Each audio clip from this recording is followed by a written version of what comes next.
follow that. No, you're not doing Boom, it. bang, All right. bada bing. Boom, bang, bada bing. But as it stands right now, draft-wise, what do you like?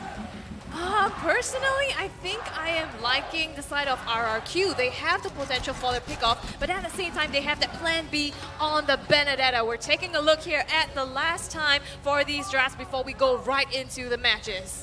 Yep, and RRQ fans are just cheering on RRQ all the way. Ladies and gentlemen, your first game in the upper bracket finals is on its way. It is going to be RRQ going up against RSG PH on the red side. And to start things off, we do see Vin in the middle rotations as of yet.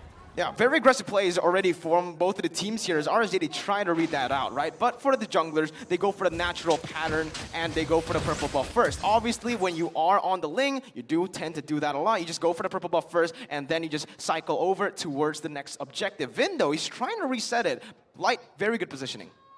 Yeah, Vin are now rotating down towards the bot side just to hang around for a bit. But you can see that R7 is taking the more dominant position in the lane as well, naturally, as a draw. But the hook comes in from Vin here onto Light to make that first aggression. He, you know, it's a little bit of a show here because he manages to get the Franco this time. So taking one onto Light feels like it's personal. Yeah, I feel like there's a lot of emphasis coming from Vin to try and slow down the aggression of Demon Kite as of yet. Because as of yet, if you want to compare in jungle matchup, Benedetta as well as the Ling isn't exactly too bad. But oh, here comes the play coming in. Yeah, perfect Vin. match lands onto Vin, and there's no way he can go. Gonna land as the first blood here to RSG PH, so already getting some sort of a lead on the top side. Iman also bullying Skylar out of his lane as well, capitalizing on that weaker potential of the early game in Claude. Like you said, like, right, it's personal here. And, oh, Albert with the eye for a night catches Light, and he just slashes him down. Nats trying to look for something, compensation perhaps, as R7 will be zoned out, but it's so far just a 1-for-1. RSGPH, they drew first blood, and with that, like you said, kind of personal, right, between Light, but right now Aqua gonna be caught here. He can't go anywhere. Albert trying to dive in to catch him, but Aqua just way too clean on the feet right there, getting out. Now Demon Kite looking for the time of the blades, gets it, going for more, just backs up. That's another kill for RSG Philippines. They lead 2-1. Punishing RQ for going a bit too deep there. And Aqua, that was so lucky of him because he managed to get out even with the Black Root shoes. But right now, RQ, they managed to secure the first hurdle of the game. Demon Kite has to back out, but here we go. Albert gets a killing blow onto him. RRQ coming out with both the objective. Nats on the bottom side gets R7 as a form of compensation there. It's just so weird to see, right? Usually when we take a look at this matchup, Tyroth is the one who's winning. Yeah, it feels like that here as well. But on the top side as well, we do see a contest coming from Skyline. Iman gets a big blow of Dawning Light, and that is not going to be good for his laning phase. But as of yet, RSGPH, they did the best of what they can. They needed to buy a little bit more time for Demon Kite, and he was able to do so. But what was really surprising was that RRQ HOSHI, they're able to capitalize on all these little kills, especially on Albert. And with these 2 kills, it is going to help him a little bit more. But now, here comes the pullback. Yeah, that's going to be the fatal lace spin caught there as he's going to get taken down. RRQ looking for more. Mystic Field placed, but doesn't catch on to anyone. RSG has been, I feel like, 2 steps ahead when it comes to the pickoff game so far. Yeah, definitely. I mean, RSG, even though it looked like RRQ had the better composition for the pickoff, it looks like RSG's been the one who has been catching and punishing RRQ HOSHI. And like you said, R7, it looked like he should have the lead, but Nas, as we know, super comfortable. And right now, he's already at level 5, so he has hit his spikes as well. But right now, it's going to be the perfect match onto Vin, stunned out together with no Dawning Light can save him there. Aqua being aggressed on by Albert, trying to dive in right for the kill, but the black shoe will be able to save him for now, and Albert still pressing on here with the Electo final blow, finally decides to back off. Oh, but Demon Kite's here though, he's looking for the play. Re-engage coming in, Light with a fatal link, brings them back for the wombo combo, and there you go. Demon Kite with a double kill here. Light will be able to dodge away from the hook as well, 7-2. Oh, this is huge for RGPH, punishing on the timings of RRQ HOSHI. This is exactly why Benedetta matchup against Link is just so very difficult. You need a little bit more to scale, and you can see how Albert was struggling to find opportunities to actually set up for kills, whereas Demon Kite had a very, very easy one, and because of that, RGPH, they're just playing to their timings. But now, the biggest question right now is the biggest wombo combo coming from RGPH, which is going to be the Fatal Links to set up with the Bruno out for the wombo. But RRQ, they're starting up the turtle as of yet. Yeah, see if they can get it here, but Demon Kite comes in, doesn't manage to make it. It's going to be still RRQ HOSHI securing this turtle. So far, 2 objectives going their way. away. But you gotta look at it this way, right? Sure, RRQ has been controlling the neutral objectives, but they're always giving out so much to get it. Bottom side, he left. R7 left the lane that he's supposed to be winning here, the matchup, and Nats gets all of that gold. You can see the emblems as well from both of the teams. Demon Slayer, basically just the classic emblems, to be honest. Yeah, this is very smart coming from RGPH. They didn't want to take the risk onto the objective, even though they had a small win earlier on, but it's still not worth taking risks to contest a Franco who may or may not completely destroy your ideology. Play safe, play objectives, and then scale towards the middle stage of the game. And once Iman hits those level 11 and level 12 timing, we are going to be expecting more engagements coming from RGPH. There's no point taking those kind of risks and then just dropping the ball later on if you get hooked.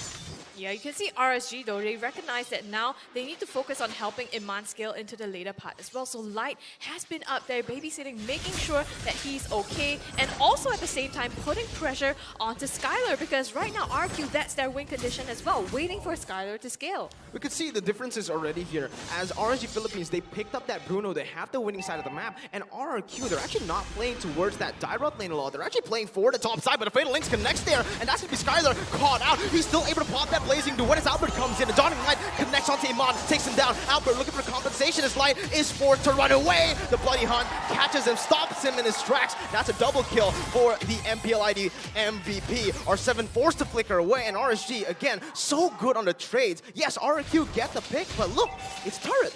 Yep, that's going to be split push pressure. That's the power of the Ling, right? You can be all over the map. A little bit of miscommunication coming from RRGPH by making that risky play, but it's a good win for RRQ HOSHI because they are able to slow down this kind of aggression. As long as Iman doesn't get super crazy, which is the objective from RRQ HOSHI, they're going to be good because eventually Skylar is going to be able to dish out a lot of CC damage, and as you can see, the fight is about to break down. Oh, the Fatal Links lands on the Skylar though, together with the Dawning Light, but Light is the one in trouble. Again, he's going to fall into the hands of Albert. This time, Demon Kite, he gets the turtle though, so it's one objective going the way of RSGPH. I still think it's worth it, right? If you're RSGPH here, you get a turtle for the price of your roamer. Yeah, I would take that trade any day here, as we are going to take a look at the player's goal, and it's actually Demon Kite and Skylar. I actually expected Iman to be up there as number one here, but Skylar has actually been farming really well for a person who's been bullied in lane. Yeah, Skylar was able to trade off that kill, right? Early on, he was caught up with the Fatal Links, but that's the power of the Cloud, especially in early stage of the game. If you don't have chain CCs to burst him down, he is going to get away. In this case, the only CC from the side of RGPH is pretty much the Fatal Links. Aside from that, nothing else can actually stop him. And that's pretty much the downside of RRGPH composition. They strive on going for this kind of long-range skirmishes instead of one-off pickoffs, whereas RRQ HOSHI, they've just got so much lockdown. And this is where we see why. Why did RRQ go for the Xavier? Not that successful here in this tournament so far, right? Still, Xavier is sitting on a very low win rate, but there you go. The answer is that Dawning Light, but now it's going to be Light going on to field with the Fatal Links. That's going to be a huge resource spent. R7 looking for more. Albert dashing in. Skylar with the Blaze of Duet. Burst Aqua down, forcing him to pop the black shoes, and that's the collapse. Aqua falls. Demon Kite looking for R7 here as he's going to fall as well. A 2-for-1 trade. Oh, wait, for the favor of RGPH here. That re-engage was beautiful. The back and forth here is just completely insane. You can hear the crowd going wild as well. RRQ HOSHI, they only pulled the trigger when they realized the Fatal Links has been spent. But on the other side, RGPH also knew that they were going to engage after that. So they went in right after RRQ pulled the trigger. This is insane. Like both teams just knowing exactly when to go in and out of these fights. Yeah, the hesitancy coming from RRQ HOSHI pretty much cost them the fight. RGPH, they should not have been able to get away, but at the same time, props towards Aqua because he bought so much time and allowed Demon Kite to have free reign. Vin didn't exactly knew what to do, and he was trying to focus whether or not if he should be punishing Aqua or is it going to be Demon Kite, and that is him taking advantage of the chaos and striving on top. So that was a beautiful execution so far. The split push pressure is still on, and he's currently level 13, whereas Albert, we haven't seen too much coming from him yet. Yeah, so far he's just been farming a lot, 4, 1, and 2. We can see from the items, that's why. He's not building damage here. He has the Cursed Helmet and the Guardian Helmet. So again, he's just going for a helmet build here. Very tanky. Yeah, on the side of RSG as well, Bruno, it's Iman actually building a Wind of Nature pretty early as well, so trying to mitigate the damage, but right now, Bloody Hunt being put onto Light. He's gonna go down, and in the backline, Albert trying to die for Aqua, as well as Iman, but doesn't quite get the kills yet. He is forced to retreat at this moment. Both teams trying to set up for the Lord as their next objective. Yeah, that's the beauty of the Franco. He just completely shut down Light, not able to do anything in this situation. Even though RRQ, they've got a triple tank composition, it's all good, but here comes the catch coming in. They do catch Nats, and that is huge for RRQ again with the Dawning Light. Absolutely nothing that RRGBH can do as of yet. So lethal once again. RRQ using that one pickoff that they made towards Light, and they're just snowballing it, converting it onto objective, picking up that mid lane turret, and now looking for the Lord. But Demon Kite, he's waiting right there. He has a level lead on Albert, but it's gonna be Albert reading him out. Demon Kite now forced to use that Finch poise, trying to maneuver around to go for the steal. Light looking for the opening, goes in, and there you go. That's gonna be the two-man, but Albert just so good on the retribution. Electrifying a blow! Albert, and they collapse once again. Skylar survives. It's a 2-0, and the Lord. RRQ Hoshi fighting back. They were down on kills, but now they equalize completely across both of the teams. So far, RRQ has been doing a phenomenal job. Even though they were down a little bit, they always kept up in map control and the goal. But right now, we're going to see what happened in this instant replay by TikTok. Yep. Take a look at this replay moment, right? As soon as Light goes in for the jump, you can see that everyone from side RRG was pretty much clumped up, which allowed Clay for a big Dawning Light. And because of that, everyone from RRG had to back out, and they didn't even have the Esmeralda in that fight, which was a very, very unfortunate event. However, now, with this lead, RRQ HOSHI, they're knocking towards the doors of RRGPH, and another big Dawning Light closes them out. And the turtle with the Lord, however, is going to be taken out very quickly, but RRQ, they're looking for more. Great defense there by RSGPH, but the thing is you cannot keep letting these Dawning Lights hit you over and over again because it just takes you out of the team fight so easily. There's one thing now, they're trying to harass the mid turret here, but forced to back off RRQ. Demon Kaito hanging around in the backline, trying to look for an opportunity, but Iman taking so much damage, having to back out, and now Light's in some trouble when Skylar goes in the backline with the blazing duet on to Demon Kai and manages to shut him down. He's an absolute monster on this right now. Look at his skill, 1, 1, and 8, but he has 8 assists. Support Skylar. Support Skylar for sure. 2 for 1 as well, that trade was. I thought RSG was going to be the ones winning that out with the initial pickoff onto R7, but they didn't even get R7. 1, 2, and 6 currently. And bro, Finn has died like 4 times in the early game, but it feels like those deaths really didn't impact RRQ. Yeah, I feel like he's just a roamer, right? The biggest picture from the side RRQ is pretty much Clay. Look at the amount of damage he's done so far, and you can see the desperation of adaptations coming from RGPH. They finally realized that the biggest threat in RRQ composition is pretty much that Xavier. Everyone's going full tank except for Clay and Skylar. And I feel like Skylar isn't a big threat yet until you hit that level 15, but Clay starting to hit those biggest Dawning Light and applying pressure to him is going to put him in a situation where he's not able to hit those Dawning Light. And that focus has allowed RGPH this opportunity, but the question remains, can they keep up?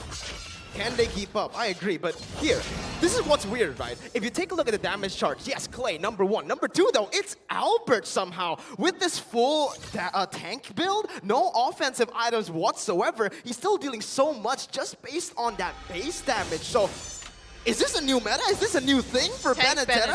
Tank Benedetta. You have Tank Lancelot and then you have Tank Benedetta. Next thing you know, you're going to have Tank Ling as well. Oh no, I don't want to see that, man. I want to see Ling with just full damage, but RSG Philippines here, they can still look for that late game. They have Aqua on that Lilia and Iman on the Bruno. I do actually personally prefer the Claude here when it comes to that late game, but for RSG, it's all for looking for that one fight, one push strategy now. Yeah, and as of yet, RGPH, they can't exactly find those kind of opportunities, right? The main damage limit is pretty much Aqua because of setting up those fights. And you can see Vin constantly time and time again focusing on him, making sure that he's not allowed to do those kind of damage. Whereas Iman, he doesn't have the Hasclot, so it's not really a big threat considering that they've all got Blade Armor up on RRQ HOSHI.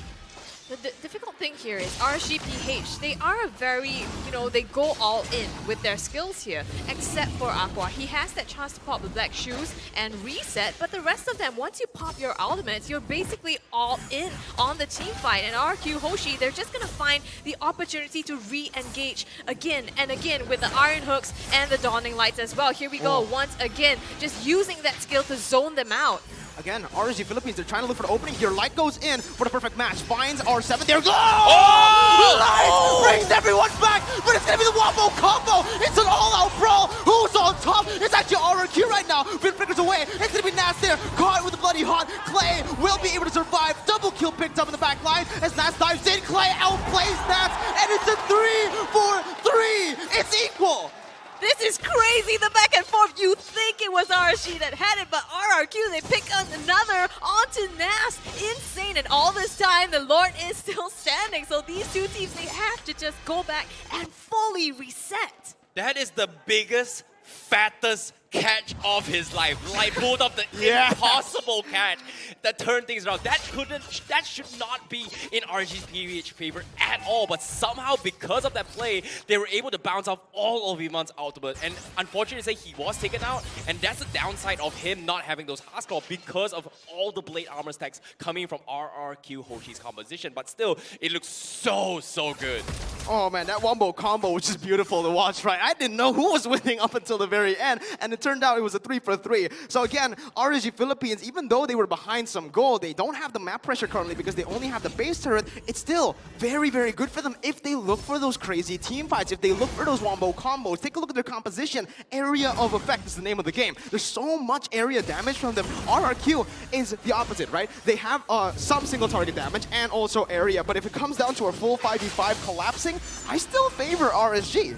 But I think that's what's beautiful about RRQ's draft here. They have a plan B. Even if they fail that team fight, they still can come back with that potential or even a split push. But right now, they are going to go right onto the Lord, and it's going to be RRQ. Albert taking the Lord. The advantage goes on to the King of Kings. Smart plays coming from RRQ Hoshi, realizing that the waves were shoved in towards RSGPH and taking advantage to snipe it off. And the best part about it is the positioning coming from Clay. RSGPH, they realize he's the biggest threat. We need to figure a way to shut him down. Light was a little bit lucky in the previous fight, but aside from that, let's take a look at the items real quick as of yet. Now, as you can see, there's no Haas Cloud build up yet, but you can see Iman starting to scale into it. And once he gets that, that is where he shines the most. And to be able to stall that, he needs about 2 to 3 more minutes before he actually get it. I agree. The Haas Claws is going to be huge. That's going to be a power spike for him because he can sustain way better in these fights. But the thing is, look at Skylar, right? He already has full items here as the top side. It's a 1v1. Demon Kite actually forced to back up, and with that, that's the split push pressure gone for RSG Philippines. They're going to have to group up in the mid lane, and RRQ are looking to perhaps siege down a base. Albert gets it without the help of the Lord there. Lord just comes in. Albert with the final blow onto the backside, still able to just distract RSG Philippines. He's just rolling all across the board with the eye for an eye as well. RSG Philippines, very good targeting here. They don't care about Albert. They just go straight for the Lord, and a beautiful defense from the Filipino champs. Yeah, RRQ Hoshi, they must have realized that Iman just got his hostile, and this is actually go time for RSG as long as he doesn't get caught out. Iman needs to be very crucial in his positioning, but the hook! What was that, Finn? The flicker and the hook, it just keeps on connecting in the same position. That's going to be the Mystic Field, locking Demon Cat in place, forcing him to pop the Temple to Blaze. Albert with the eye for an eye gets out, and they're looking for one more. Vin misses on the hook. Skylar in front of it all, but he will choose to fall back. They know they have to be careful now. RRQ Light does still have his Fatal Link, so they have the potential to turn this around in their favor. Look, with another hook comes on the Demon Kite. He manages to escape with just a sliver of health there, barely making it out, but the core is already damaged. RRQ Hoshi, they want to end this. They're trying to throw everything that they can onto RSGPH, but they're going to turn their sights up to this top inhibitor already down, so they have cracked the base completely open. Oh, that was so close coming in from RRQ Hoshi. If they stayed a little bit longer, they might have been picked off from Iman. Iman was so close to coming online, but smart play, playing it safe, focus on inhibitors before going for that place. But as of yet, this comes stats again. Clay 87,000 damage as compared to Aqua's only 42,000, and this is the power of the Xavier. Long range damage as compared to Lilia, who's only been able to do only so much in the front lines. But at this point, right, RSG Philippines, they're defending really well. The thing is, how do they come back from this game? They just need to look for those neutral objective fights because that's where it favors them the most. It's when everyone is clumped up together. We're gonna have to see though, because Light, he's been actually connecting those fatal links onto Albert, onto Vin. We haven't really been seeing him going for Skylar because of Skylar and Clay's positioning. And here we go, Light going in.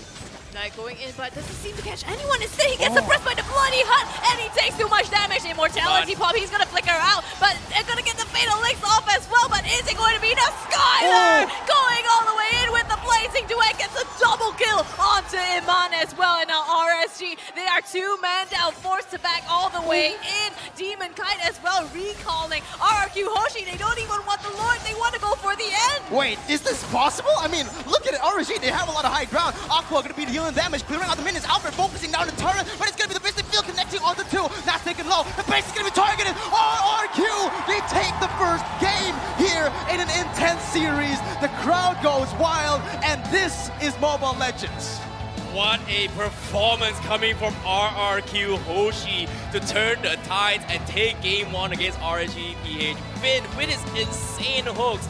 My, oh my, they came in strong. They came in swinging hard here in the first game in the upper bracket finals. Well, RSG, they thought they could let go of the Franco, but it looks like this might have just been the mistake for them. Maybe they need to secure it for themselves. Look at the faces on RRQ side. They're so happy and so relieved that they took this first game. This is important because this is a best of 5. It's gonna set the momentum for them. It's not just because it's a best of 5, it's a historical moment here for RRQ HOSHI because back in M3, they lost 3-0, 3-0, getting clean swept 2 times in the upper bracket finals and in the lower bracket. So this is a point where they have never been before. We're gonna have to see what the analysts say about this game because man, there's a lot to dissect here. Take it away, ladies and gentlemen. We're gonna see once again round it off for game number 1.